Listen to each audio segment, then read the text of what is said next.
listening to the House by the Video Store podcast. Groovy. No more room in hell. The dead will walk near. We have such sights to show you.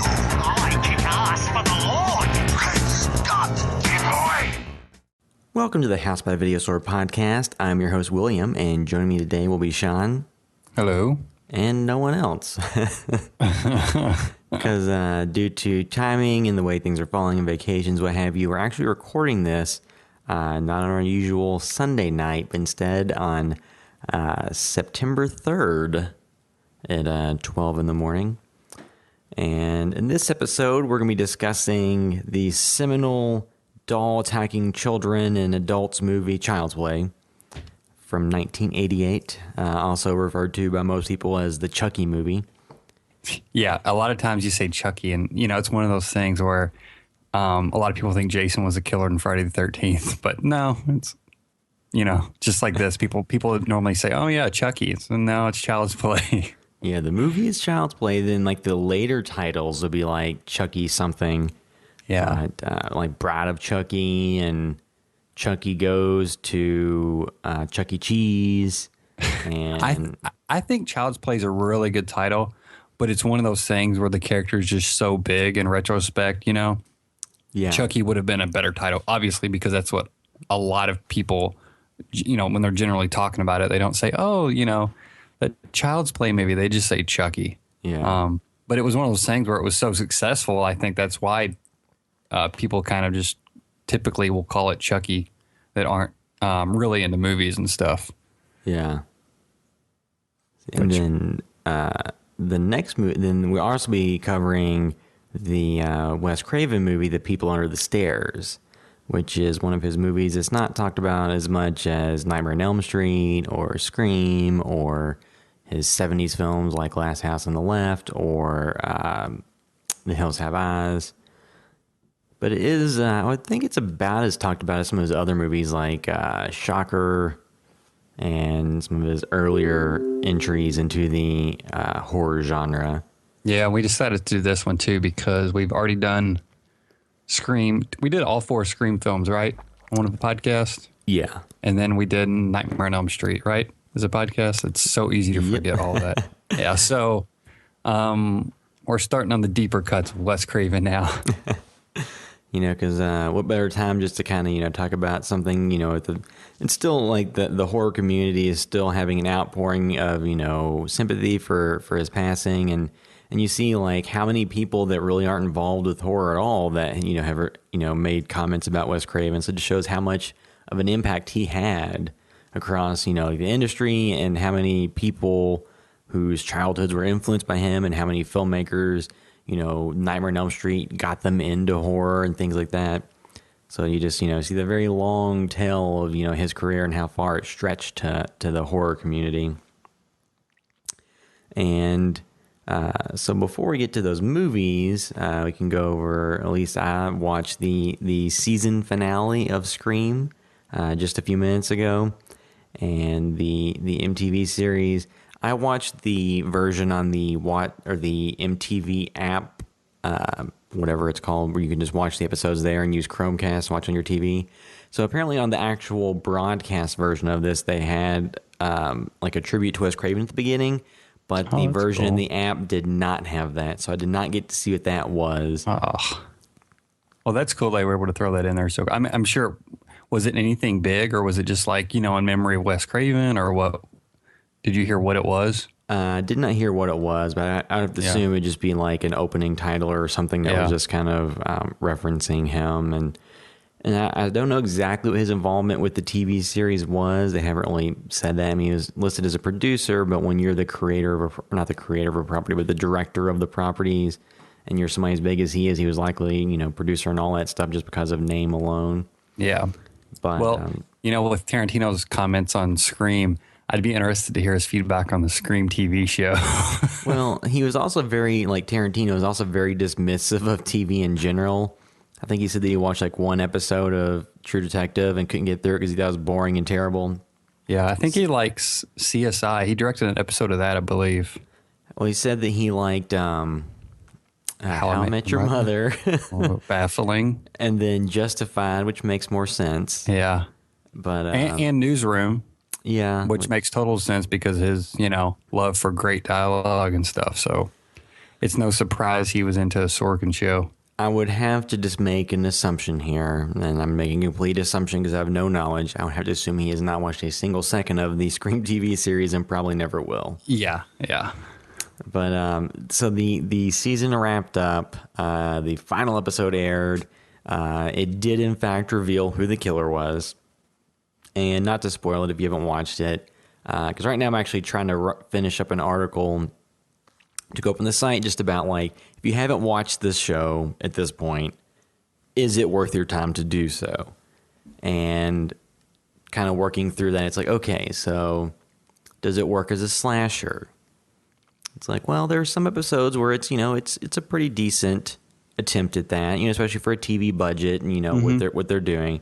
But then there are long stretch of episodes, and the ratings reflect this too, with people not like watching where there's not a lot happening, and the characters weren't super gripping or witty or things like that. So there wasn't a lot to draw you in, and it took a while for the action to kick back in, and. So does it work as a slasher? To some extent. And the times that it's actually being that, yeah, it can be kind of fun.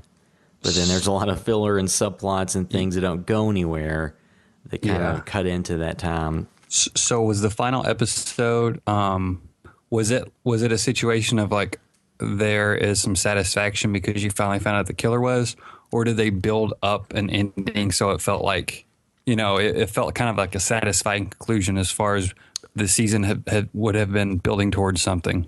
Was that structured well? Was it?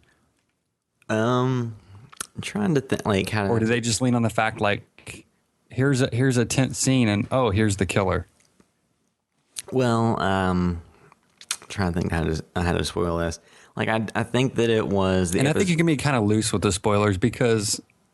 This is going to go up a week after it airs. Yeah. So most people probably would have seen it. I'm not saying like spoil it, but yeah, you've got to dance around stuff. So I think that the end reveal of the killer, I think the episode was set up in an appropriate way and set things up very much to try to make you guess who the killer was, and gave you kind of a lot of red herrings. In the past few episodes have kind of done that, kind of giving you reasons to believe people are or aren't the killer.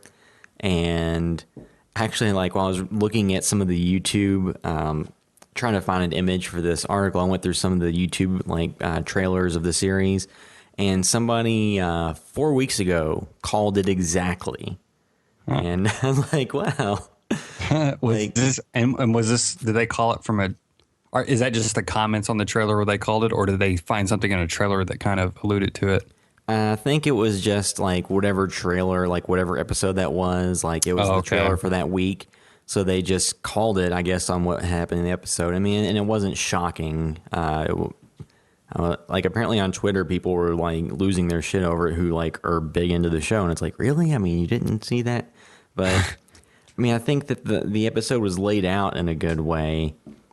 So what does this mean for season 2?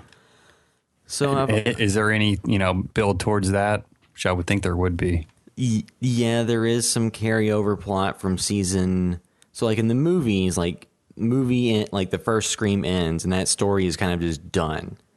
Then the second movie is something completely unrelated that's inspired by the first movie that happens. With this, there are some carryover elements that will have to be addressed in a second season. And they're kind of fire truck size plot holes that the characters didn't seem to address in the last part of the episode. And then they kind of did in a kind of roundabout way at the very end.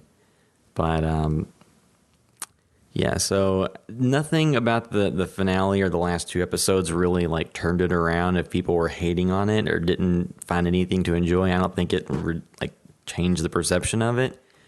So I think the tone of this show is the biggest kind of letdown because it just seems a lot of time flavorless, Well, it doesn't seem to have a strong identity.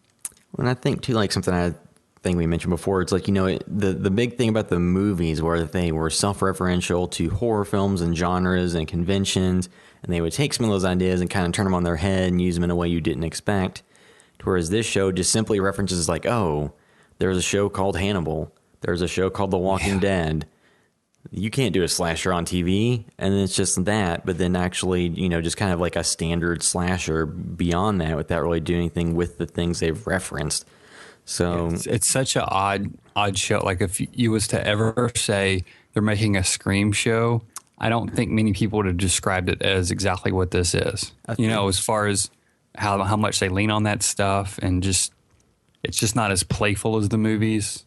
It's more of a teenage melodrama with murders that occur of a rate of, you were just average it out, like less than one per episode. Yeah. So if you're into MTV stuff like Teen Wolf and I forgot what channel it's on, maybe it's CW or something, or Fox Family or ABC Family, Pretty Little Liars I've heard is in the same ballpark. Like I haven't watched any of it, but I'm trying to think. The Netflix show Hemlock Grove, if you like that steaming turd, I guess you could enjoy this one. This is definitely, I think in my opinion, this is better than Hemlock Grove, although it's a different type of show. Yeah. In both cases, though, there's been, in both shows, there's been cases where you don't know if the character is being suspicious or if the actor just can't portray the emotion asked to be portrayed. So there's characters where it's just like, okay, so is this character shady, or are they just, not conveying what they're supposed to? So if you thought that the Scream series sounded like a dumb idea and you didn't want to watch it, nothing so far has changed that. If you watched the first few episodes and enjoyed it, then, I'd say it's worth continuing through, but it's no Hannibal, right? I know Derek's on this episode to call me out for referencing the show, but Hannibal just wrapped up its series finale. Yeah. Any comments on that? And it wrapped it up in a way that without any further seasons happening, it's offered somewhat of a conclusion. And it went in a way that I didn't think it would go, although it made sense in the context of the show. If you liked the original source material, so like the novels like Red Dragon or Silence of the Lambs, or the original movies, or the two different movie versions of Red Dragon that have been filmed, like it takes some deviations and changes some of the characters quite a bit, but I thought the show had a pretty good resolution, and if they never make another episode, it, brought it to a point where it's like, okay, that logically made sense for the course of the story. Well, that's good, because I guess at this point it's not looking too positive, right? Well, they've said that like the De Laurentises that own like the property are trying to talk about getting financing for a possible feature film. And then Brian Fuller, the showrunner, even said like it could possibly end up as like a mini series run on Starz years from now, since he's working with them on a show now. So we'll have to see where all that ends up eventually, but as of right now, it's probably not going to happen. Well, and how many was there 3 seasons of that? Yes. Yeah. Well, did you see? Speaking of Chucky and Child's Play, Don Mancini, the I guess creator of Child's Play and Chucky, he I think produced, but also definitely wrote some of the season 3 episodes of Hannibal.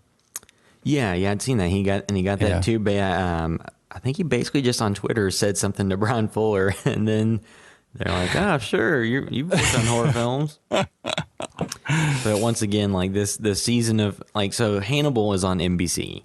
It is, which is a major network where you have a lot more to deal with, like the censors and the ratings and things like that, than you do on a cable channel like MTV. And none of the kills on Scream came close to the level of gore that something like Hannibal showed. So. But then again, I'm not sure how Hannibal got some of the stuff they got on TV. Even if they were on a cable network, I would have been surprised. So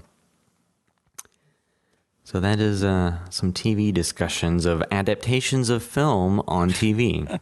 One of them is good and took the source material and twisted into unexpected things and played on your emotions, and the other one was Scream. So Look forward to season 2 for Now- Scream. Sorry, Hannibal's canceled. Yeah. So now, from what I've heard though, from season 2 of Scream, they may be bringing in a new creative team, which could help correct some of the issues with it and improve it. But Yeah. Just like I said, give it some type of identity. Make I'm not saying like make it quirky or whatever, but give it some like a strong personality. They need somebody in there. It definitely feels like a show designed by committee almost, instead of a single auteur kind of with a vision of what this show should be. It's all just here's on a piece of paper what a Scream TV show could possibly be, and it just feels so diluted. yeah, like I think too, like something I think they could have done that would have been interesting is all the horror shows on TV right now, for the most part, are supernatural or zombies. Like American Horror Story, Walking Dead, what have you. And like in Scream, that has no relevance. That's nothing they can really tap into. What they could tap into is the utter glut of procedural crime shows that have gore and elements in them that are easily, lampooned and parodied and taken advantage of. Yeah. But instead, they just kind of produce kind of a, by the numbers slasher that's spread out over 10 episodes with a lot of melodrama. So I guess we can go ahead and get into the first movie, Child's Play, which I think, as we mentioned, most people just simply call like, oh, Chucky. And this was from 1988, directed by Tom Holland. And in case you weren't aware of what the story is, a single mother gives her son a much sought-after doll for his birthday, only to discover that it's possessed by the soul of a serial killer. So it's kind of like the Elmo dolls, except actually murderous. Did you read what you rented on Amazon, right? Yes. Did you read what the description was on there? No. Okay, let me look this up real quick because it was just so vanilla. Oh, no, they don't have it on here, I don't think. But if let me see instant video, maybe it'll pop up there. Yes, young Andy Barclay gets the doll he wanted. However, he did not know it was alive. That's just the synopsis for the film. So that skips That out. could go either way. That could be like a fun buddy film. If you didn't know what Child's Play was. Talking about my best friend. Yeah. It's like Toy Story, but instead they allow them. That is the laziest synopsis I've ever seen written for a film. Like, spend more than 2 seconds thinking about it. You can sex that up a little bit. I mean, it's a murdering doll. Like, they could have just, at least put that in there. Again, though, most people, I mean, if you're, we're about 30 years old. If you're about 30 years old or older, there's no way you don't know what Chucky is. Or Child's Play, sorry. Well, I mean, and two, to take this back, I know that we did one video that was from a wrestling event. It's kind of like, like the hardcore wrestling stuff more so than like the WWE wrestling. But there was actually is either WWE or WCW back in the day when one of the Chucky movies is coming out, like The Bride of Chucky, or I think that's what it was. And he actually appeared on the wrestling show, like on the Jumbotron thing, taunting one of the wrestlers. So He's one of those, second tier horror icons. And that's kind of why we're getting to him now, I believe. We've hit a lot of the big ones, Freddy Krueger, Jason Voorhees, Michael Myers. He's definitely right under those guys, I think, as far as pop culture is concerned. And for me, this came out in 88. I was born in 85. yeah. I remember when I was probably like 4 or so, being scared to death of Chucky. And Yeah. I remember my mom like having to show me like everything was fine in the room because I was like so scared. And I had watched most stuff when I was younger. I mean, granted, when I was 4, I don't really remember watching many other things, but we just rented whatever from the stores and watched them. And I never actually saw Chucky when I was that young. It was just the commercials, Yeah. And I think if I would have saw the movie, it wouldn't have been as terrifying. But just the thought, it's kind of what we discussed when you go, and also going to the video store. When you go in the video store and you see the boxes for these films, and just kind of the story you build in your mind off of them, they're often a lot scarier than the films actually are. And that was definitely Chucky for me. That was like the only film that ever kind of worried me and got me scared, like pretty much my entire life. Well, and two, I'd say that Child's Play. So with, Halloween, it's definitely the first movie is by far the best in the series, and nothing else really got close to it. Friday the 13th, however, was a series where the sequels, there's some people who still love the first movie. To me, the first movie wasn't the best in that series. It was, the later films. Yeah. So that was a series where, the quality varied by entry and the financial success, varied by entry as well. Nightmare on Elm Street, the first one is by far, in a way, the best, but, a lot of those sequels are very financially successful. Mm-hmm. And Rennie Harlan even directed one and made money with it, so... and, so Child's Play is one where I think it's kind of, really it's diminishing returns. Like the first one is a pretty solid movie. The sequels, not so much. Like I remember seeing the third one. I think it's the one that's like the military... That's the one I watched a lot because that was on like USA. Yeah, USA. I guess so. I remember watching that one a whole lot, and that's the one I've seen the most. And that's also USA is also, I believe, where I saw The People Under the Stairs for the first time when I was young. USA, man, they were awesome back in the early 90s, mid 90s, before they became lawyer shows. And I mean, Monk was okay, but there's a lot of stuff on there that was just kind of blah. It wasn't good enough to be on NBC, so it went to USA. What was that? Pacific Rim? Not Pacific Rim. Pacific Blue. I was thinking, what is it? Was it Pacific Blue? Like the bike cops? The bike show, like it was like a Baywatch, but bike version, mountain bikes. yeah. Not motorcycles, bicycles. Yeah. Not chips. Yeah, their shows weren't the greatest, but their midnight movie marathons and the Gilbert Godfrey posted show and stuff. Those are always awesome. Yeah. But back to Child's Play. So I was watching this movie because I hadn't watched the first one in quite a while. Because like these movies are ones I hadn't really spent much time. Like I'd seen all of them, I just hadn't watched them again really. When I was watching, I was like, man, the cop in this movie, was it Mike Norris? Looks very familiar. It's like, oh shit, it's the dude from Friday Night. Chris Sarandon. Which the what's the director's name of Tom Holland? Yeah, and he directed Fright Night. Yeah. Which Fright Night is, I think that's an awesome movie. I much preferred, not to already go into bash Child's Play. I much prefer the original Fright Night over Child's Play. Well, I mean, and two, it's a little bit different style of film. Because Child's Play is something where, and two, part of it is technical limitations, and part of it, is concept. But I will say one thing about this movie that, striking me, it was like the actual relationship between the kid in this movie, Andy and his mom, I actually bought it. And actually, it was a, nice relationship. It made sense. And so that element actually, I was like, okay, this is a lot better than I remember it being. And, you actually care about, these characters.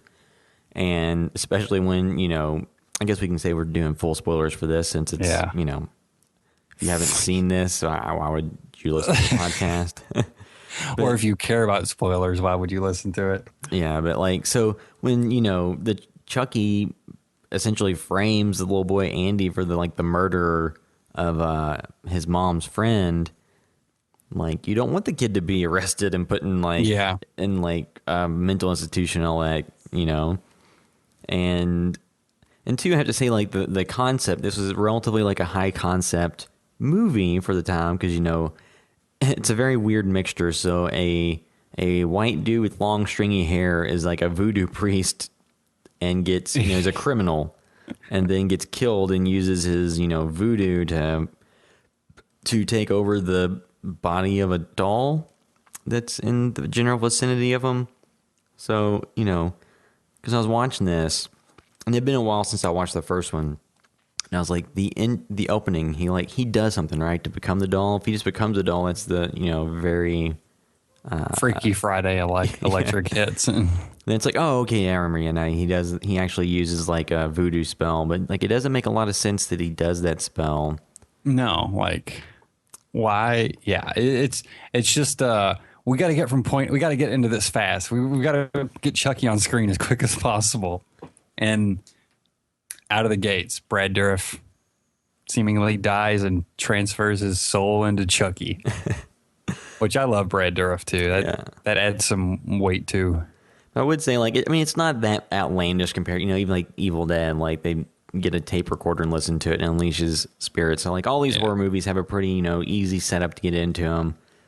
I was like, well, at least that one made some sense, I guess. They tried to have some sort of at least rules to it and not just, lightning hitting. It's based in some type of lore, I guess. And go ahead.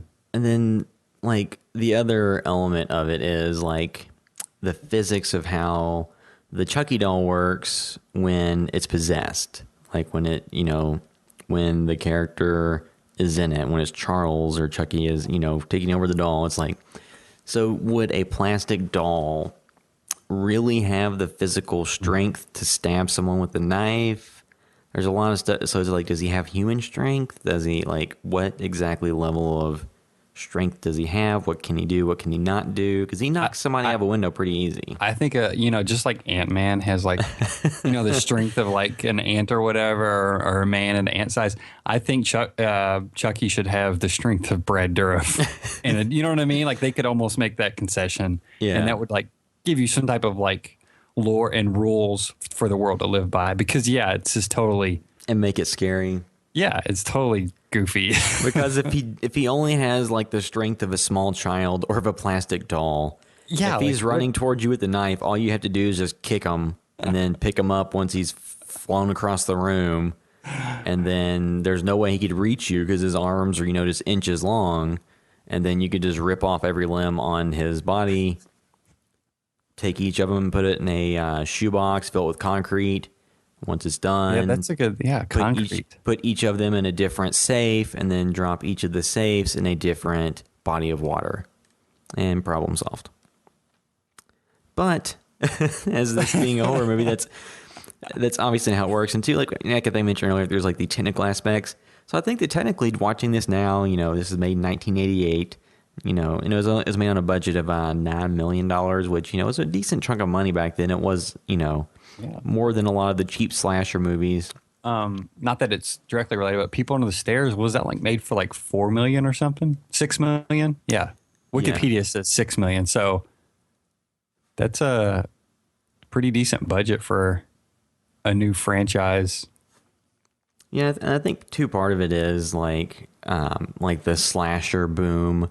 So the slasher boom, like, once Halloween was huge, all those movies came out in its wake. And then, Friday the 13th came out and all the movies are ripping it off. So all these movies came out like in a huge rush, kind of, from 78 to about 84. And by the end of, like by 84 and 83, like a lot of those movies had stopped making that much money at the box office. But since they were so cheap to make, people still made them. And like Wes Craven with Nightmare on Elm Street knew that, well, the slasher boom, it's about to, run its course. So we need to get, Nightmare on Elm Street out there as soon as possible. And I think he started working on it in like 81, and it took him until 84 to get it like made and released.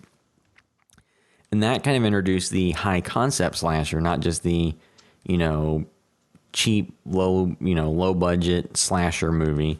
It was like the kind of high concept, like something has to be going on here. So Chucky definitely came like after that happened. Yeah, it very much was like a post horror icon movie.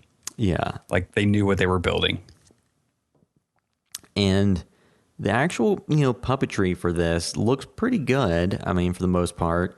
The only things that slightly take you out of the experience are when it's like obviously like a kid or a little person in a suit with a big head. Yeah. That being said, though, it's one of I think this aged like really well, comparatively speaking. But even though it's like, oh, that's a kid or whatever, I mean, that I would so prefer that than a modern one that had a fake looking CGI one running around. Oh, yeah. You know what I mean? Like, yeah, it's totally like, hey, go for it. Just have a kid run around in this scene. I think they blended the stuff pretty well. And even though, it's a small person, it's not an action figure running around, it works, That's not necessarily the part that's like super goofy about it. Yeah, and I think too they do a good job of kind of like the first Nightmare on Elm Street. Like they give you like some glimpses of Chucky in action and like some of his like wit and the things he says. but it's not overdone. It's, you know, kind of kept to a minimum so the character still stays creepy. Yeah.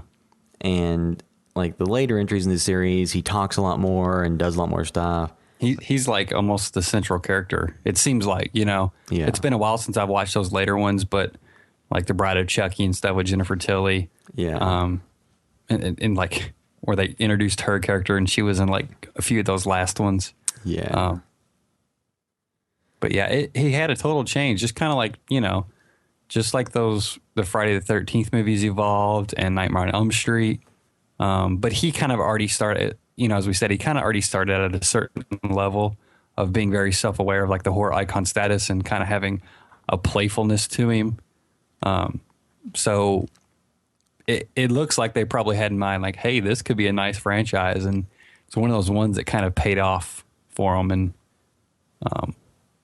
And I guess this is probably, were there any more big horror icons that came along until Ghostface after Chucky?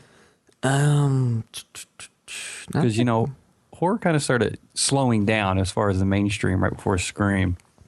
Yeah, I mean, because kind of, you know, precipitated by the last podcast, like one of the comments you got on the YouTube was about, you know, on the YouTube version of it was about, you know, like, was Black Christmas the first slasher? And, you know, so that, like, the perspective we had kind of taken was like Halloween was kind of the first slasher that started the big slasher boom from like 78 to 84, just because its financial success propelled everybody else to try to copy it because it was so cheap to make and made so much money. And then, like, just reading on Wikipedia, just kind of more of the details on it. So, like, the slashers kind of slowed down towards, you know, like 84 once everybody had made their copies. And there's a lot of stuff, like stuff we've even talked about before, like Corey reviewed The Burning, which was, you know, a summer camp slasher that didn't really reach the same levels of success as Friday the 13th or any of those movies, just because there were so many movies that came out at that time. And then towards the, you know, then you had Nightmare on Elm Street came along and kind of reintroduced the slasher as more of a high concept thing. You had like the Friday the 13th sequels that introduced more crazy elements. But then, like, towards the late 80s, you didn't really see many new movies. You just saw sequels to franchises that made money. And a lot of those already had a lot of sequels by the end of the 80s. Yeah. Yeah. I mean, you had a ton of, you know, Friday the 13th and Nightmare on Elm Street.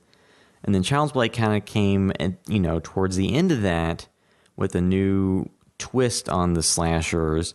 And then it did well. And then, you know, like the sequels, you know, it's kind of diminishing returns. I think the second sequel did well. The third one didn't. And then they kind of came back later with, you know, more movies. But in the early 90s, most of these franchises weren't doing very well because, like, Halloween 5 came out, I believe, in 89, didn't do well. Jason Goes to Hell and Jason Takes Manhattan didn't do well. The last Freddy movie didn't do a lot well, and then they did New Nightmare, and, you know, I think it was 94, and it was critically well received, and I think it made its money back, but it wasn't as big of a success as the first few movies. So slashers and, you know, like horror movies in the early 90s, it kind of started to fizzle out just because, you know, everybody was so prone to copy what worked and make sequels if it made money. Yeah. Critters comes to mind, too, as another one from that era, the Child's Play era. And again, I think that's like a takeoff of Gremlins, you know. Like, how can we kind of spin this into more horror-related? What was that, 86? Yeah, and there was a few of those, but I feel like those were only like moderately successful, like enough to keep making a few of them. Yeah, I mean, to make no mistake, there was a lot of stuff coming out at that time that was good and that, you know, where people liked. Just kind of like from the huge box office perspective of things people were aware of. Yeah, those like, you know, the Halloweens and even like late 80s, like Blair Witch, the ones that like small budget and then just kind of exploded and become these huge pop culture phenomenons. Yeah, I mean, because there's like Pumpkinhead came out in 88. That's a movie that I really liked, but I don't really think that the character from that is really an icon that most people are aware of. But and watching People Under the Stairs too, not to jump ahead, but you know, that I enjoy that film. I like that movie, but again, it didn't stick with people, I don't think, because they had some really good characters, but you know, when you have that icon, you can kind of latch on your series to or your movie and just if you can create something truly original and fun, that's the movies that kind of stick around in people's minds, I think. And that's exactly what Chucky is. Yeah. I don't think Chucky's or Child's Play is even as good of a movie as People on the Stairs, but it's one you may kind of talk about more if they were both new films that came out at the same time, just because it's such a weird concept and interesting character. It's definitely one of those things to look at if you want to make a successful horror film. Well, I think that too, the Child's Play, kind of following the template of a lot of those movies. For the first movie, it had a pretty good cast. I mean, it had actors people had seen before, and like you had the unique killer, and kind of the high concept to it. So it had a lot of the things working in its favor. And once again, it's a movie that when you watch it now as an adult, like it's really got almost zero level of scare factor to it. I mean, it's fun to watch is a thing. If this movie's on TV, I would sit down and watch it. Yeah. I don't think it reaches the heights of anything, like Halloween, Nightmare on Elm Street, or, Texas Chainsaw Massacre, or anything. I don't really think it touches any of those, but it's definitely kind of like, like a second tier horror film. I mean, I like it more than Children of the Corn. Well, speaking of that, did you see John Franklin, the leader from Children of the Corn? He plays the voice of Walkabout Chucky in Child's Play. No. So I don't know if that's like one of the variants of the Chucky dolls. Yeah. That's a tidbit. But I mean, I think that 6 Degrees of John Franklin. I think that Child's Play is like the first movie. It's something that like we've said, I think it holds up pretty well. I think you could show it. You could still show it to kids today, and they would lose their shit, especially if they have one of those dolls. Because when I was a kid, I had I think they're called My Buddy dolls. Was what they're actually called. And I think I had one of those, and I liked it a lot. And then like I'd seen commercials for the Child's Play movies, and I was like, yeah, this is creepy, and it went in the toy box. Child's Play just hit a chord with that our generation that were kids in the late 80s. It was just like the last thing you want it to happen was your toys coming alive and killing you. Because you were like the size, like Chucky's like not that much bit smaller than the kid from this. Yeah, he's a doll, so he's a little bit smaller, but it's like shit, he could totally overpower me. That was the thought in my mind. He can be hiding in a drawer at any time. Like he's so small, yet, he's not much smaller than I was at the time. Well, and too, like, I think when I was younger and I had one of those My Buddy dolls, I could actually wear its shoes when I was like super little. But it was like very tough to fit my feet in there from what I remember my mom telling me. So you had to like take them off or else like my foot would get like the blood circulation cut off and stuff. So it just reminded me like in this movie, like when there's this scene where there's like the footprints in the flower. Yeah. And it's actually the Chucky's footprints. It's just kind of funny. And, the movie itself, it's not to, just keep going on and on. I think that, it stands up pretty well. It's definitely scary, for kids. For an adult, it's still a fun watch, especially if you have a little bit of nostalgia for that series from when you were a kid. Like I said, I think the performances are pretty good, and the effects, they're not bad. They definitely, had more money going into them than a lot of the movies at the time. So this is a movie that I think if you rewatch, it's still pretty fun. It's not really scary for an adult, but, there is fun to be had with it. Yeah, I like some of the playfulness whenever, Chucky's whispering in his ear to tell him this stuff. And he's like, Chucky said she was a stuck-up bitch or whatever. Yeah. like I love all that. And like you said, it's just enough. It's just playful enough where it still keeps, because it's not him talking the whole time. It's like he's whispering in his ear, and it's just, and then when he's when he wants to watch the news, and then he's back in there and stuff like that's. I feel like they did a great job of building Chucky up. Like you got enough of that kind of. I don't want to say tension because again, like you said, it's not really scary at all to anybody our age. But they did it in a playful way to kind of build up Chucky to where you finally saw him running around and going after people and stuff. Yeah, and the effects, they hold up pretty well. But yeah, it's a second tier horror film. Yeah. compared to a lot of the greats, considering what its pop culture reference, pop culture. I can't think of the right word. Significance is, I mean, it's more of a fun movie to watch than it is a good movie. Yeah. I mean, that's a lot of horror movies in general, but, it's not the first movie I'm going to pull off the shelf if I have people over, in October and I want to show them a movie. Yeah, I probably won't watch this for a very long time. Again, only if it's on TV. Yeah. Yeah, so I think we kind of went through Child's Play, and now we can move into The People Under the Stairs, the 1991 film from Wes Craven. And when you look on this movie on IMDb, it's kind of funny. So it's listed as a comedy, horror, mystery. And once again, just the brief synopsis of it. 2 adults and a juvenile burglar break into a house occupied by a brother and sister, and their stolen children can't escape. So this is a movie that... It's a little bit of spoilers that they're brother and sister. Not that it really matters, but... Yeah, it's... These IMDb descriptions, I think a lot of times they're too just user submitted, because there's multiple ones in here. But this was a movie that I saw for the first time, I think I was on USA back in the mid 90s, and it was definitely a movie and two, I think I mentioned on the last episode that somebody from Twin Peaks is in it, and actually referenced the wrong person. It wasn't Hank from Twin Peaks, it was Big Ed, and Norma, who's his wife on Twin Peaks, is in this. I guess playing different roles. Norma's crazy in both, though. So no eye patch. Big Ed's definitely playing a much different role. Because for some reason, when I first saw this, I always thought that the lead character, I guess, is Daddy or Man, as he's listed on IMDb. For some reason, I always thought it was the guy from Mad TV. The guy that's Stewart? No, the other guy that had dark hair. I don't know why. Because like I said, I saw this movie before I ever watched Twin Peaks, and I hadn't rewatched it until the past few years.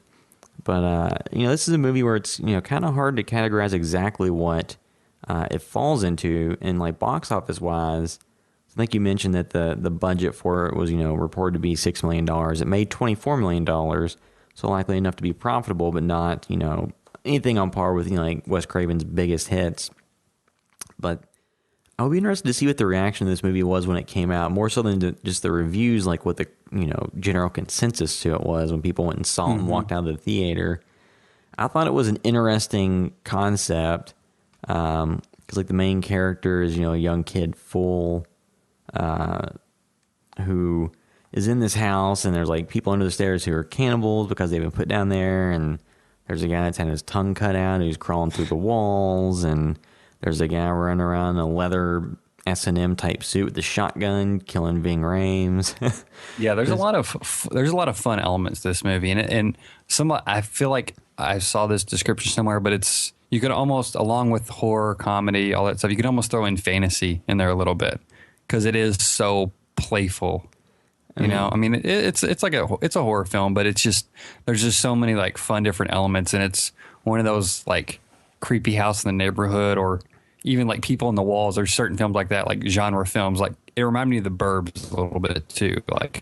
The Burbs, if you were to go in the house, if they were to stay in the house the entire time, of those the so-called that the vampires lived in. I mean, and two, there's a little bit of social commentary in this movie too, when it comes to the fact that the two characters played by Everett McGill and Wendy Roby, the man and woman as they're listed on IMDb, they're wealthy and greedy and gouging people, and they have all this money, and Full, his mom is sick and they need money and they're getting evicted from their apartments. There is a little bit of social commentary here under the leather suits and cannibals, but nothing super, super, super overt and preachy. It's just kind of, a plot point. Yeah. And when Full's introduced, and I'm when you start to realize he's going to be the main character, when you finally see him and stuff shortly into the film after they're doing the tarot cards and stuff, I'm oh, this is great. It's a black kid protagonist. There's not a ton of those in movies. And then to be honest, I was a little bummed, and I'm like, okay, so they're having, Ving Rhames, a black guy, and Fool, and the other guy was white though. But it's like we get a black kid protagonist, and then 15 minutes in the movie, he's breaking into a house. You know what I mean? Like, Yeah. its heart was in the right place, and not to be like too, some people think modern culture is too sensitive about these things, but on one side, yeah, it's kind of like a Robin Hood story, but still, you finally got a good black protagonist in a film, a kid, and he's breaking into a house. Well, and two, so I guess if you were to bring this to the modern culture, so when they're breaking in the house, had he been shot and killed by the homeowners? In this day and age, there'd be, people who thought that they were wrong and people who were thinking they were right. Yeah. So, it's, interesting when you look at it through that context. Now, I do think that, the horror genre is one that has a lot of, black fans who aren't that well represented in a lot of the movies. And, some movies have actively made, I think it was Halloween Resurrection, like they actually was one of their intended goals with casting Busta Rhymes. But they actually, actively tried to court, a different audience, or trying to actually, make the movie a little bit geared more towards the audience who watched their movie. Yeah. And so that movie actually tried to cater to, audiences that are kind of underserved, but also made it a very poor story and a bad movie. So, yeah. Well, and two, I've read this recently. A lot of these, you may have brought it up, actually. A lot of these modern big budget films will cast international stars so they can have a large international box office. Like, I think Irfan Khan was in Jurassic World. yeah. So they could get a large, box office over in India and stuff. Yeah. And The Amazing Spider-Man for like 2 minutes. And I'm sure he was on the poster over there as well. Yeah. And they did it with like stars from China and stuff now too, Yeah. when they try to cross-sell movies. Yeah. And having this is, again, People Under the Stairs, I think this is a film that would definitely not be made today, or it wouldn't be made as a studio film, I don't think, because it is just so different. It has a black child protagonist. So in your mind, you think, oh, this is almost like a Goonies type thing. It's, a kid's movie, but it's a pretty hard R, it seems like. I mean, not super. I mean, it's not like super grotesque. It's not like a torture film. But, the kid drops F-bombs. There's cannibalism. Like, there's just people getting straight up murdered. Like, and all the while, it's a kid who you're following along. So it's a weird thing because you think some adults may not really want to, they might not like a kid protagonist because they feel a disconnect, or they think, why am I following along this kid? I can't really identify. But at the same time, if you want kids to watch it, the studios allowed them to make this an R film, which now this would undoubtedly be a PG-13 movie. Yeah. Yeah. This was made in the modern climate. Once you I think a lot of times when you cast, kids as your lead actors, it can, it's a double-edged sword. It can work or it can't. So I think in the movie we just discussed, Child's Play, I think the, child actor they had there was pretty effective and, I actually thought did a good job. And in this movie, I think that he did a good job too. That the actor who played him, Brandon Quentin Adams, I thought in this role was pretty good. I thought that, it was definitely kind of a movie of the time. Like, I think a weird double bill to watch would be Nothing But Trouble and this movie back to back. Yeah, Nothing But Trouble was another film that popped in my mind along with The Burbs. Yeah, where you have, because it's obviously a movie that's kind of like aware of like urban and hip hop culture that existed in the early 90s, but just not able to actually use it in a real way. Mm-hmm. And two, it's kind of interesting seeing Ving Rhames show up in a relatively small role and kind of get dispatched pretty easily. I love seeing Ving Rhames in movies. He's awesome. Yeah, because he's been in a ton of stuff, and he's always very good. And this one, it was a little bit different role than he usually plays. Yeah, I was watching Mission Impossible 2 the other day. I think we were talking about this just because I was like, why not? I haven't seen that one in a while.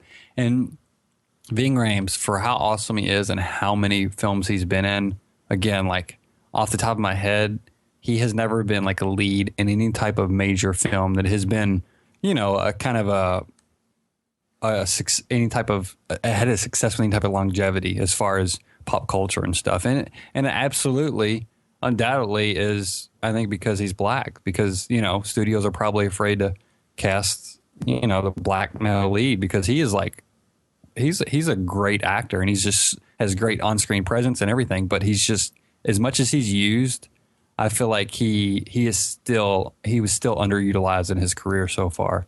I mean, I think like he's been at most like a co-lead in like something like Dawn of the Dead, the remake, or Piranha 3D. There's a lot of stuff he's in.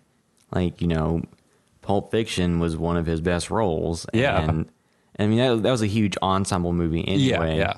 But yeah, like Mission Impossible, he's great in those films. He's like, there's so many movies where he plays an awesome supporting role, or alongside somebody.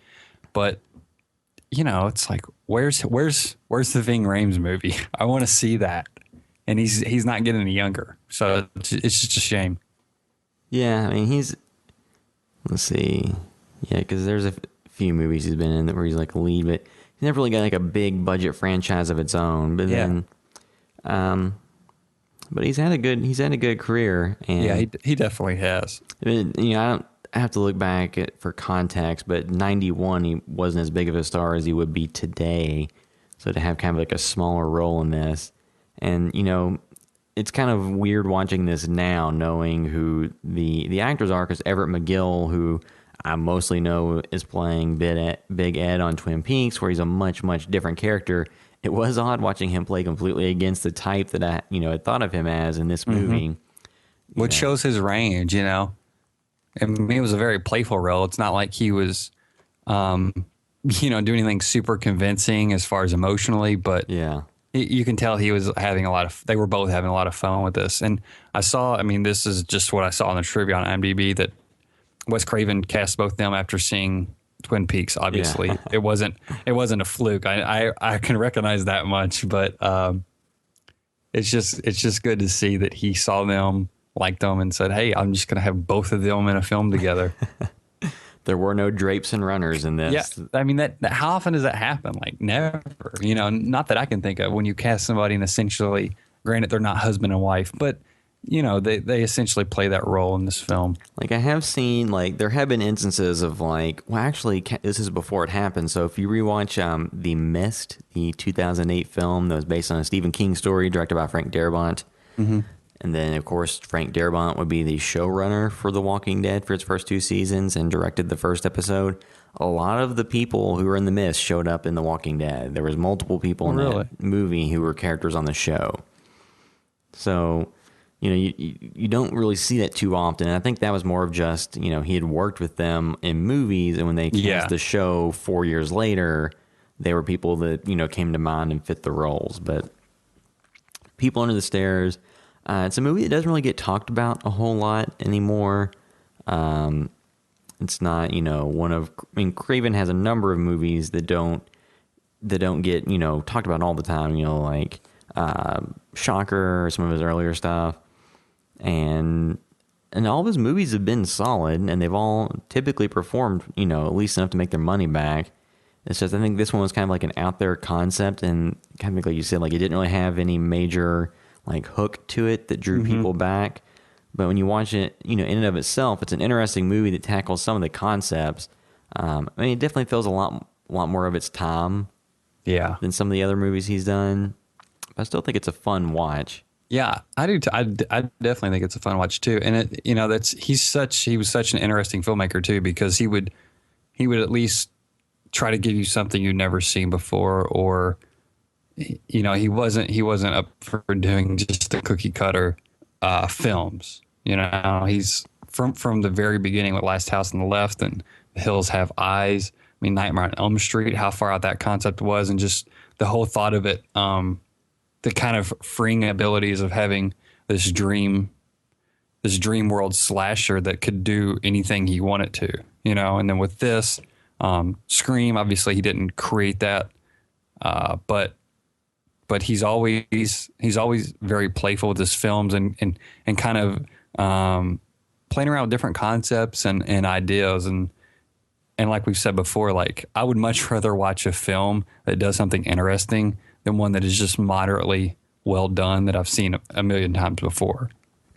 Yeah, I mean, we mentioned like the early '90s or the late '80s, like there's a period of time where like horror was kind of devoid of any big hits.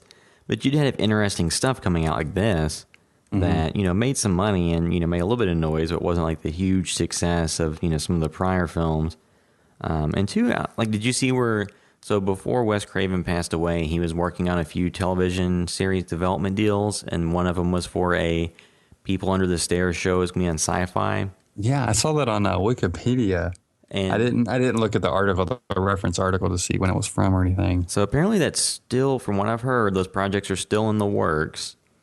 And like a People Under the Stairs TV series, like I don't know how much, kind of like with Scream going from a movie to a series, I don't know how much you can work, how much of that storyline can work being stretched out. I feel like it would have to be like a neighborhood show. You would have to kind of have it focused, on a neighborhood and people wondering what's in the house and certain people going in. And I think that's how you could draw that out and bring a lot of characters, like a small community, almost like a Twin Peaks where there's a tight-knit community, much like the Burbs, actually. I feel like that's the way you can make that work because this film, it jumps right into it. And the tagline is what one of the characters says, when we walk past it, people would whisper about it and whatever. And I felt like they kind of just throw you into this house and it is in a situation of building it up where there's always been this lore behind it.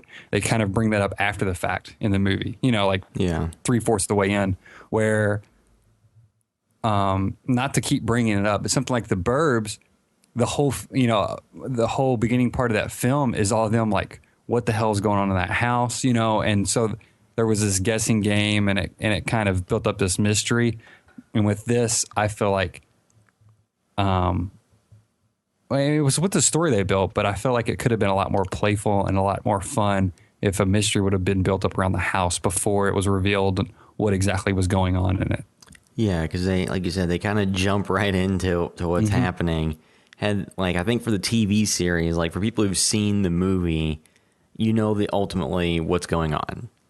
But, if you come into it fresh and you don't know exactly what's happening there, then it can make there be a little bit more tension and suspense.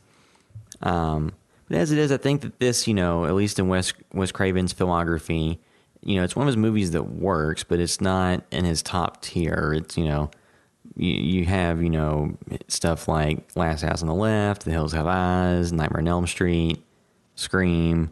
And I think, you kind of have like the second tier of stuff that, a lot of people still like a lot and would kind of amongst their favorites. I think this kind of, slots into like his, second tier of movies that weren't, like his other movies are all super, super influential and super big hits. And hell, his second tier is better than most people's first tier, Yeah. I mean, that's the thing. Like, it's not a huge knock against it at all. And actually looking through some of these, I have IMDb open, like some of the reviews that are on there.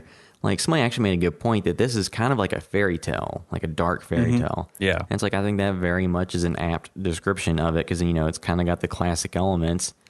Like a lot of those Grimm's fairy tales, you had kids being put in very bad situations. Yeah. So it's kind of in that vein.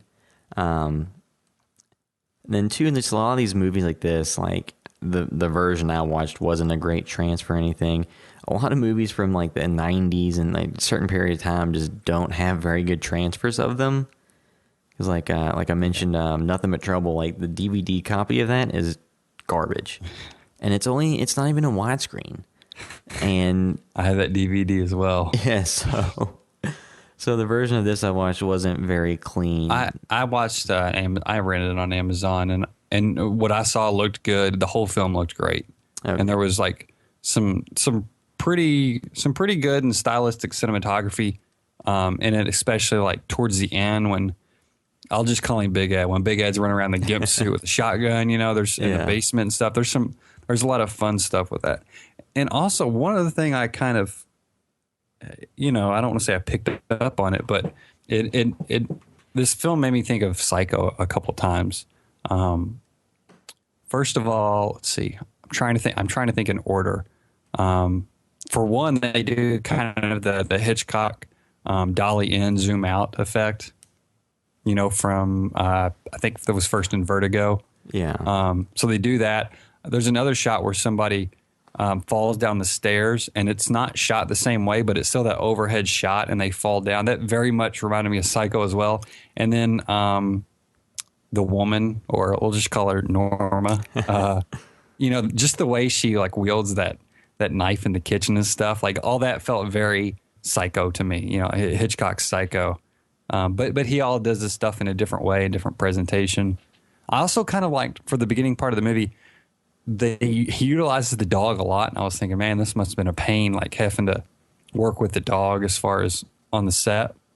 But like the dog's almost a character in itself too, and I kind of like that there was the 3 characters in the house, and the dog was essentially one of them, and he was a protagonist through much of the film. Oh, something I just realized, and I don't know if we've been doing this the entire episode, so it's not Norma, it's Nadine. Nadine. I don't remember if I said that wrong at the beginning or not. I probably said it. Yeah. And that's Why just did I think Norma? Because that's the other character that. Oh, in the Diner Double R. Yeah. Yeah. So I'm just screwing up. Who Big Ed really likes. I'm just screwing up all this Twin Peaks stuff. I really have watched the show and like it. It's just, Norma was somebody else he's involved with, but Nadine was his wife. So I think I picture him saying Norma, and they're both in names, Yeah. So like if this was like Microsoft Word, I could just do a Control F to find and replace all the instances of the word Norma with Nadine. But so if we have actually watched the show, it's just we are very much looking forward to the showtime. Yes, I've seen some people posting things that said that like there were spoilers for the upcoming season. So like I avoid them. I kind of want to read those, actually. I normally don't ever want to see them, and I love that show so much, but part of me just wants, like, you know what I mean? I just want any bit of information about what direction this is going. I'm going to avoid them, but it's so tempting with that show. Yeah, because there's so much that's, so much is transpired. If they started putting, like, just anything at all about that show in Entertainment Weekly, or like, I don't know. That's not the right magazine, People Magazine, or some crap like that. Just profiles on actors. I would snatch up every episode every week, like I was like some housewife that had her soap operas. Like every week until that show came out, I would buy every magazine that they were on the cover of.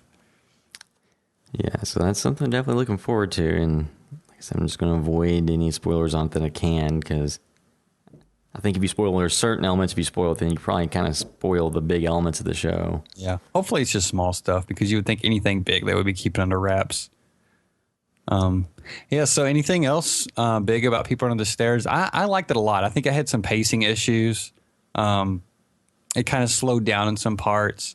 It was playful, and that was fun, but at the same time, I don't want to say it was a detriment, because I really liked the playfulness of it, but it lost some of the weight, the circumstantial weight of it, I think, of what was happening to some of the characters, which is fine. But yeah, I liked it a lot. I would definitely watch this again, and especially if it was like on TV or something. Yeah, I mean, I think this is something that, I always try to think of movies and the concept of, like, if you're having people over to watch a movie, a horror movie, like, would this be something you could show them? And I think this is something you could still show people and they would enjoy it. Yeah. And it's definitely, not the norm for Wes Craven. It's not him pumping out the same type of movie here. This is something different than what he's done previously. And, I think it's a fun movie. It's not, in my top 10 or anything like that, or, one of my go-to horror films, but it's something, if it's on TV, I'll watch it. Or, if I have people over that don't love horror movies, it's something you could probably show them, because it's not, full-on horror. It's got, more elements to it, and it's, like you said, it's got some playfulness to it and some, comedy aspects.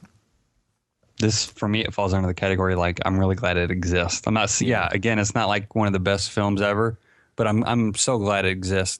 And you brought up the fact that people are into horror.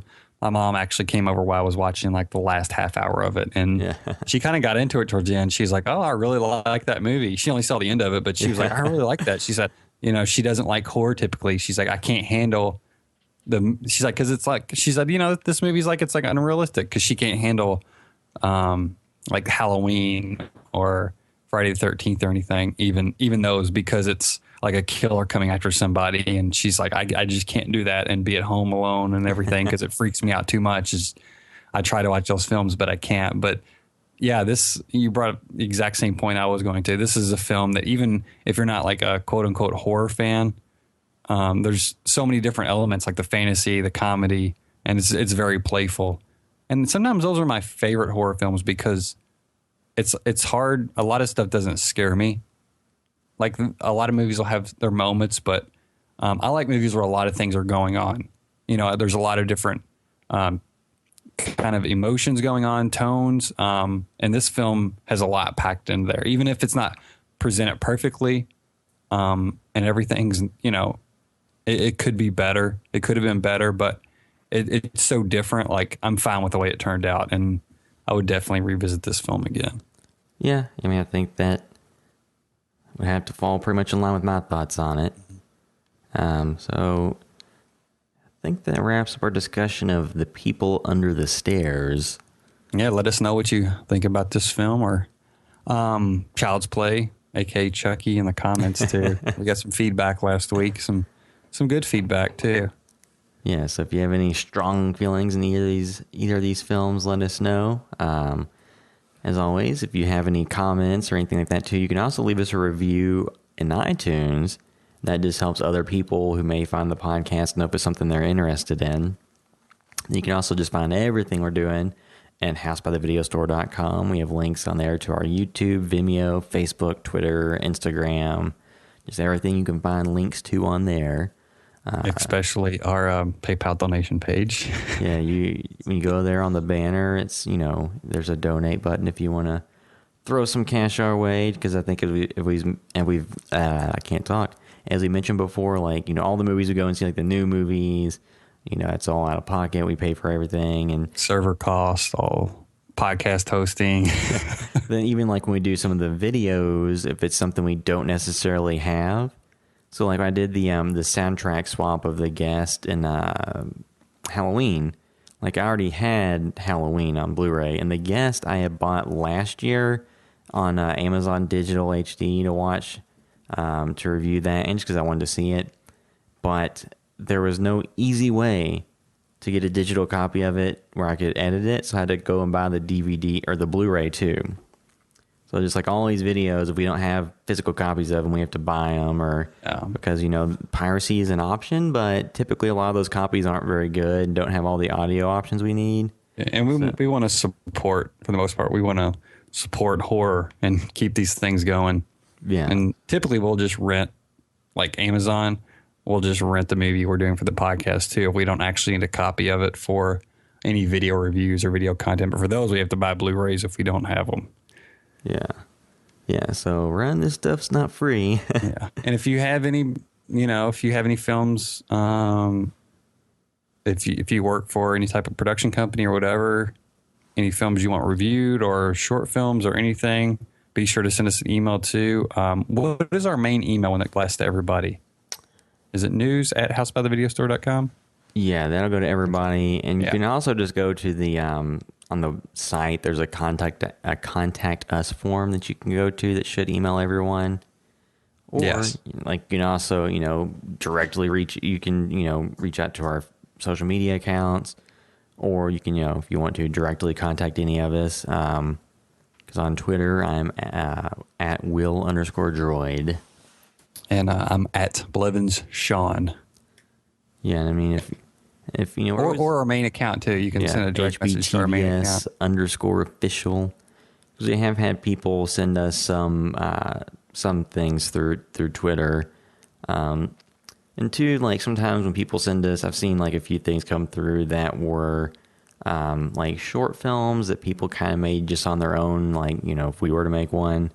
And if, you know, if it's something we think that matches up with the type of things we cover, and we think it, you know, because too, we try not like you know, there's, you know, credibility and, you know, having integrity. Like if we see something that's not something that's necessarily up our alley, we're not going to, you know, just give somebody a bunch, you know, like a fluff piece, giving it credit just to, you know, try to make friends. We're only going to, you know, try to give an honest opinion of something. So if it's something that's not really in our wheelhouse that, you know, we're not going to be able to say much about, then we don't typically go and spend time out. But anything on horror, generally, we can, you know, especially any full-length movies. We've had people send us movies and do reviews of them. So we're always looking for new stuff we haven't seen. But not stoner comedies. We got one of those the other day, and it's not horror at all, or even in the realm of the genres we cover. Yeah, I mean, but there are, you know, there's a ton of independent horror out there that's definitely worth looking into. So anything that you think we might be interested in or we can help you get some exposure on, you know, send it our way. But I think that'll bring this episode of the House by the Video Store podcast to a close. Thanks for listening.